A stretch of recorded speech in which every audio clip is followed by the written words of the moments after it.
Dear friends, welcome to this TRB PG English 2020 Success Strategy video series 1 out of 10. In this video, I am going to discuss how to prepare for Unit 7 Indian Writing in English and Commonwealth Literature. Most of you should have started your preparation now itself. If you want to crack any competitive exam, it is very important to understand the syllabus, question pattern, and proper analysis of previous year's question paper. So what you see on the screen is the syllabus of Unit 7. So it consists of detailed and non-detailed section, and this is the combination of Indian writing in English and Commonwealth literature. So regarding poetry in Indian writing, detailed works are Gitanjali, Thought the Paraclete by Arabindo. Then non-detailed, there are some poetry collection, Sarojini Naidu, Thorodath, A.K. Ramanujam, Parthasarathi, Kamaladas and Nizim Ezekiel. Regarding fiction section, so there is no distinction between detail and non-detail here, so we take it as detailed text. Cooley, Kandapura, the English teacher, a handful of rice. Then regarding prose, the Dance of Shiva, an autobiography by Nehru. So Nehru's work comes under non-detail and the Dance of Shiva comes under detailed part. So drama we have detailed Muktadara and Tughlaq and non-detailed Laren Sahib. So regarding Commonwealth literature, poetry we have a collection as mentioned here, The Dying Eagle, Fire in the Murdering Hut, The Siddhas, The Telephone Conversation, The Meaning of Africa, Australia. So these are from different writers. Regarding fiction, only two, Things Fall Apart and Cry the Beloved Country. Then prose, the novelist as teacher. Drama, The Lion and the Jewel, detailed work. Then Ned Kelly, the non-detailed work. So here, how many questions are asked in the last year question paper? Totally 15 questions are asked. Actually, according to the syllabus distribution per unit, there should be only 11 questions. But fortunately, from Indian writing in English and Commonwealth literature, altogether there are 15 questions. From student point of view, it is an advantage. So individual questions, if you analyze that, from Gitanjali, there are two questions, and Arabindo's Thought the Paraclete, one question. Then Sarojini Naidu and Thorodath, one question each. Then fiction Cooley, one question. A Handful of Rice, one question. The Dance of Shiva, one question. An autobiography, two questions. Then in poetry here, from Telephone Conversation, one question. Things Fall Apart, two questions. The novelist as a teacher, a very small prose piece, two questions. So this is the last year question distribution. So we cannot conclude that so the same from the same piece questions will come, or from the same piece question will not come. We cannot decide anything like that. So based on the understanding, minimum 11 questions will be asked. If there are more questions in a particular unit, we cannot question that. So we have to be prepared. And one more thing I would like to draw your attention to: Indian writing in English prose. From detailed work, only one question is asked, whereas from non-detail, two questions are asked. So we cannot distinguish between detail and non-detail. So generally, so 10 questions from detail and non-detail 5 questions. That's how we have to understand. So it is very important, we have to give equal importance to each and every work, both detail and non-detail. So next we are going to discuss last year's question. In any competitive exam, whatever may be the questions may be asked in 4 levels. First, questions about the author. Second, question about the work. Third, the work itself, A to Z. Normally when a work is prescribed, top to bottom we read, cover to cover. So from that, definitely question will be asked. The fourth one is the advanced level question, that is intertextual. Intertextual means comparing one text with the other text so that one common question may be asked. So when you approach a question, so how many questions are asked at the surface level? So like the first two can be at the surface level. The next two can be deeper level. So now let's discuss the question one by one. So this was the first question in this section last time. Rabindranath Tagore, like Chaucer's Foreigners, writes music for his words. Who compliments Tagore like this? The given options are W.H. Auden, W.B. Yeats, G.M. Hopkins, T.S. Eliot. So G.M. Hopkins is a poet, so we can remove it. W.H. Auden also we can remove it, a poet. So we have to settle with these two, B and D, W.B. Yeats or T.S. Eliot. So so if you read Rabindranath Tagore's work, so the introduction for Geetanjali was written by W.B. Yeats. So that is one possibility. So when I was browsing through different sources, in some websites it is wrongly mentioned. So this statement is by T.S. Eliot. So in the introductory part, W.B. Yeats make this statement. So let me complete that statement because this is the one part of one sentence. The sentence goes like this: Rabindranath Tagore, like Chaucer's foreigners, writes music for his words. This one part. The next part goes like this: and one understands at every moment that he is so abundant, so spontaneous, so daring in his passion, so full of surprise because he is doing something which has never seemed strange, unnatural, or in need of defense. So, from one sentence, from the introduction part. So this exactly comes in second paragraph, 15th line of this particular introduction. So when we read a work of art, it is very important. If there is introduction, we cannot ignore it. We have to read thoroughly so that questions are possible from that area also. So the answer for this question is W.B. Yeats. Now we are moving to next question from Geetanjali. Through Geetanjali, Tagore popularized another form in Indo-Anglican poetry, which is drama, prose poem, ballad, sonnet. So drama, definitely, it is not the genre given. So ballad, it is talking about a story. So old information, it is about a story narrating about one person. So Geetanjali, Gita, so praise, and just a group of songs in praise of God. So ballad cannot be there. Sonnet, it is strictly following the format, 14 lines, whereas his works vary in length. So there are 5 line lyric and more than 20 lines are there. So we cannot. So it is prose poem. So that is the answer.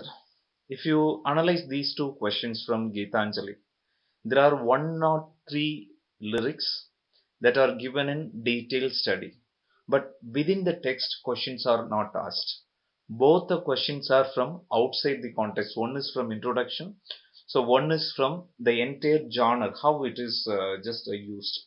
So next time we can expect questions from text also. So it is possible from textual lines may be given, who is the author of this may be asked, or any poetic device may be asked. So we have to be careful. So it is not necessary the same questions may be asked. At the same time, we cannot say the same question should not be asked also. So we have to be prepared. So the understanding is we have to read the text as well as we have to study about the text also.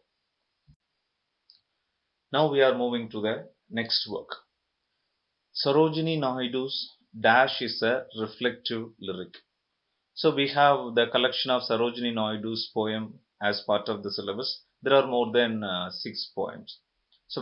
So Summer Woods, If You Call Me, Soul's Prayer, the Parda, Nazim. So all these things are part of that collection. So first we have to understand what is a reflective lyric. First, lyric means so a poem in which someone talks about his own personal likes and dislikes. Then what can be reflective lyric? The definition goes like this. Reflective poems contain some explicit or implicit generalization about life by the poet. Simply to conclude, it is a mere reflection of the state of mind of the poet put forth in a poetic manner. See, please understand the difference between lyric and reflective lyric. Lyric, just the likes and dislike or just the experience of a poet will be expressed in the form of poem. In reflective poem, he or she points out or takes up one issue and analyzing it. So here, if you talk about the given poem, Summer Woods, If You Call Me, so both are about their own personal experience. Soul's prayer, again, it is about the conversation between God and the devotee. And the Parda Nazim, here she is talking about the issue based by Muslim women about the way they are wearing the dress. So this, the answer is the Parda Nazim.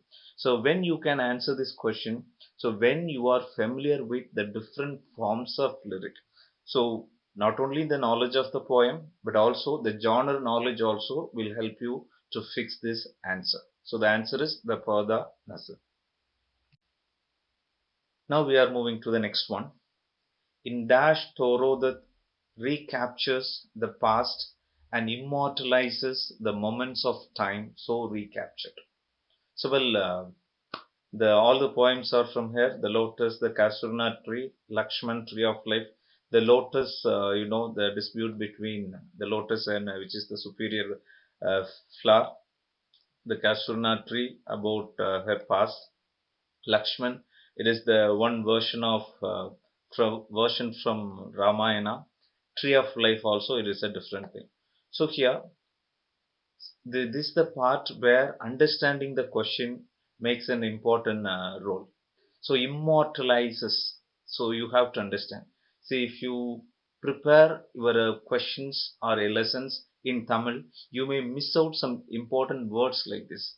So immortalizes is a very common word in the discussion of poetry. So our Kasurna tree is the work in which she is thinking of her past old house, her brother and other friends, all these things. So the answer is the Kasurna tree. So the knowledge of the poem itself very easily will lead you to get the answer. The next one. I have looked upon life as an adventure of absorbing interest where there is so much to learn, so much to do. These words appear in the postscript written by.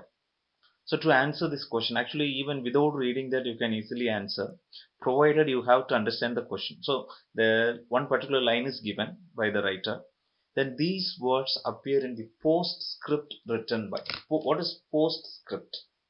So normally poets will not write any postscript. Novelists sometimes write, dramatists like Shah, they used to write introduction. Postscripts means after writing a particular work, so based on that one note is written by the writer. So we can remove all the poets from the given option. Tagore we can sometime retain because he has written both prose, poetry, everything. Sri Aurobindo and Mahatma Gandhi is not our part of the syllabus, so we can remove that.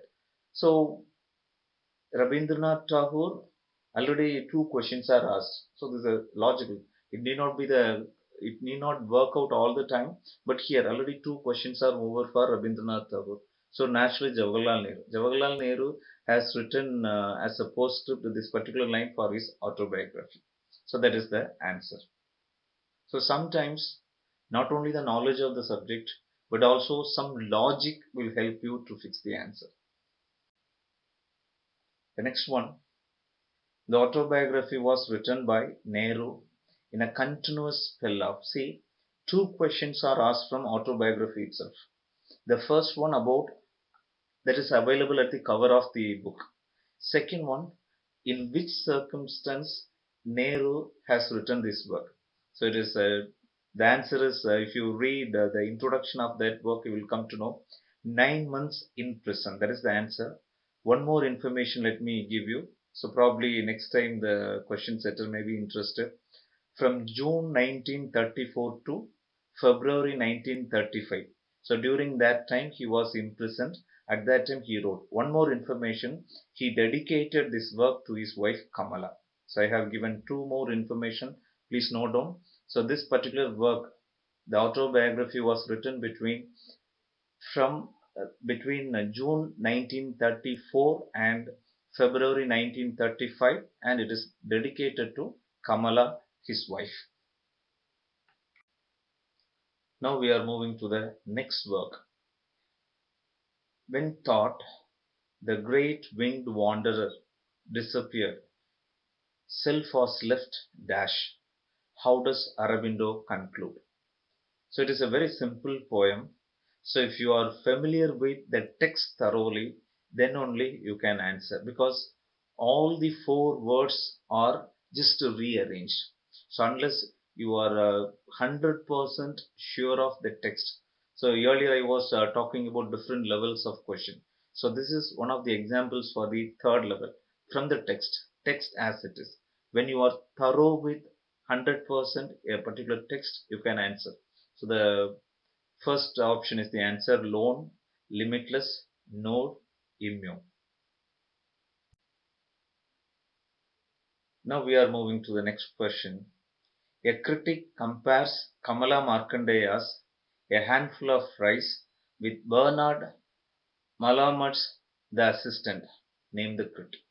So this is one of the different ways of asking question. Earlier I was explaining the different levels of question. This comes under the fourth category. So there is intertextual. See, Handful of Rice itself has got so many characters, so many themes. So the question is not asked from that, whereas that work is compared to another work by a third person. So who is that critic? So normally students will be distracted with the name K.R. Srinivasa Iyengar and Malhotra, because these two people, K.R. Srinivasa Iyengar, Indian writing in English, he has written a very good book about criticism of Indian writing in English. Like that, Malhotra also is a popular figure in Indian writing in English regarding secondary source concern. If a person wants to do PhD in Indian writing in English without reading these two books, that is a book by Srinivasa Iyengar and Malhotra, a person's PhD work will be incomplete. But here, so these two did not make this statement. So it is Prema Nandakumar who made this statement in her PhD thesis. So later it came as a particular book. So from that only, so it is a very rare question. So from this, what do we understand? The text is important, and about the text is also important, between the text, so that is also important. So we have to be prepared for this type of question also. So here at this point, when one particular syllabus is prescribed for more than 10 years, these type of questions are quite natural, because they want to make it deeper, they want to make it more difficult, because everyone will be prepared with sufficient materials. So better you go for such secondary sources also. Normally, those who are doing research, MPhil, PhD, they'll be going for secondary sources like this. So it is better you can also go for one or two good secondary sources about a particular work, so that you can answer in a better way. So now, next one. Dash facilitates Munu's journey to Bombay. It is a very direct question from the work. So he's a rickshaw puller. So no rickshaw puller helped him. Lorry driver, lorries were not available at that time because it was published before independence. Then a accountant, that is also not there. So an elephant trainer. So anyone who has very basic knowledge about coolie, that novel, that person can answer it easily. An elephant trainer. The next one. The root idea of the various dances of Shiva is the manifestation of, so based on dance of Lord Shiva, that prescribed text, the simple text, if you have gone through this one, you can easily understand. So dance, so primal rhythmic energy here. This talking about the different energies by the person. So that is the natural answer. The next one. It is a slightly complicated question. The title of the novel Things Fall Apart is from. So normally when a person is reading the novel Things Fall Apart, preparing for the exam, you might have studied a chapter-wise summary and characters, so many characters, African culture, everything. But simply the question is asked from title. So here the answer is the second coming by W.B. Yeats. The lines go like this. First three lines of the second coming goes like this. Turning and turning in the winding gyre, the falcon cannot hear the falconer. Things fall apart, the center cannot hold. So this is the line. So the second coming is the answer. So it is very important normally when we study a novel, or when we study a drama, most of the time, so the title is derived from some other work. So we have to go for the correct introduction of every work so that we can easily fix it. So that all point also should be. So hereafter, whenever you prepare for a novel or drama, ask this question. Is it the direct title given by the author or borrowed from something else? If you search from this point of view, definitely you will get it. Then, to avoid war, the offending clan gay homophilia. So this is a very deeper question. If you are familiar with things fall apart, then you can answer it easily. So option D, a virgin and a boy. So it is a factual question, but close reading of the text is needed. Madam, I pleaded, wouldn't you rather see for yourself? So these lines are from telephonic conversation. See, so it is very important to go through each and every line of a poetry. So if you come to know these lines are from telephonic conversation, definitely you know the tone of that poem. So it is not teaching didactic, it is not philosophic, and it is not melancholic. So here the context goes like this.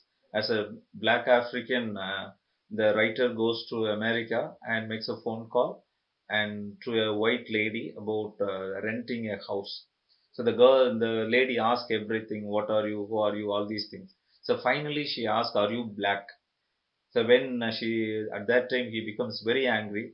So he replies that you please come and see, like that. It is a very playful and satiric thing. So at that time, finally he makes a statement.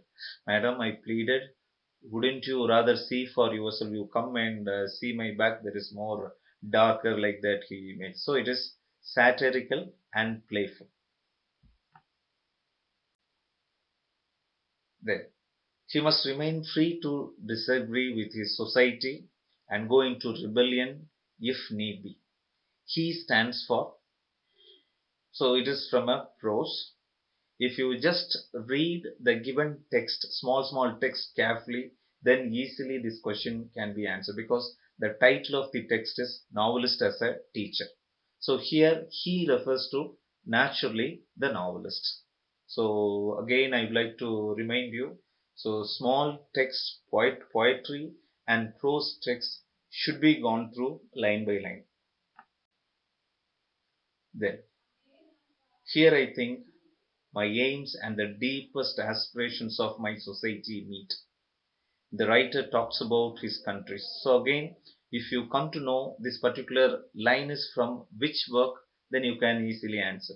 Again, for your information, this line also comes from Novelist as a Teacher. So if it is the case, what can be the thing?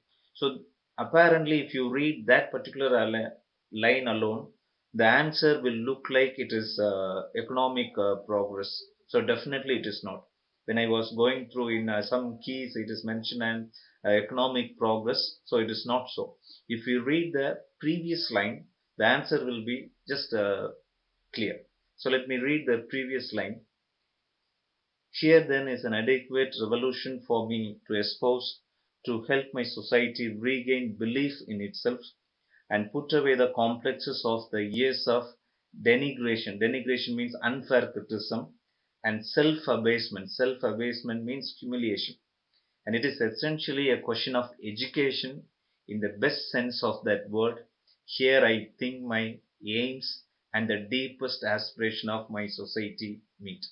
So here the reading of or the knowledge of the previous two lines will help you to fix the answer. So here the answer is education. So the writer tries to educate the people about the literary endeavors of the youngsters. So the context comes like this. The writer Shino Achebe writes like this. So one person happened to ask the students to write about the experience. A boy wrote about his experience in Manhattan. So the teacher asked, why did you write that? Why don't you write about your own native place experience? At that time, the boy replies that, so if I write about my native place, they think that I am a bushy boy. Bushy. Bushy means I am a person who belongs to that under a second rated country like that. So here in this context, The writer wants to educate the youngsters what is needed or what is right, what they have to do. So the answer is education. So the overall understanding of the text helps one to fix the answer. So this is a very deeper question. So exactly it is the third level question. Dear friends, so far I have discussed the syllabus of Unit 7 Indian Writing in English and the last year questions, and I have given you the strategies how to prepare for Unit 7. Similarly, for all our units, we have prepared lessons in such a way the A to Z of a particular work is clear to you so that whatever may be the questions asked, you'll be prepared to attempt that question. One more information, all the lessons are prepared in English only in the same voice so that you can be familiar with more words, more twisting words related to a particular work. So if you feel that the preparation with Elite English Academy may help you, you can just call us 6381458485 for more details and to join the course. Dear friends, I hope the video is useful to you. If you find it useful, you like and share it among your friends.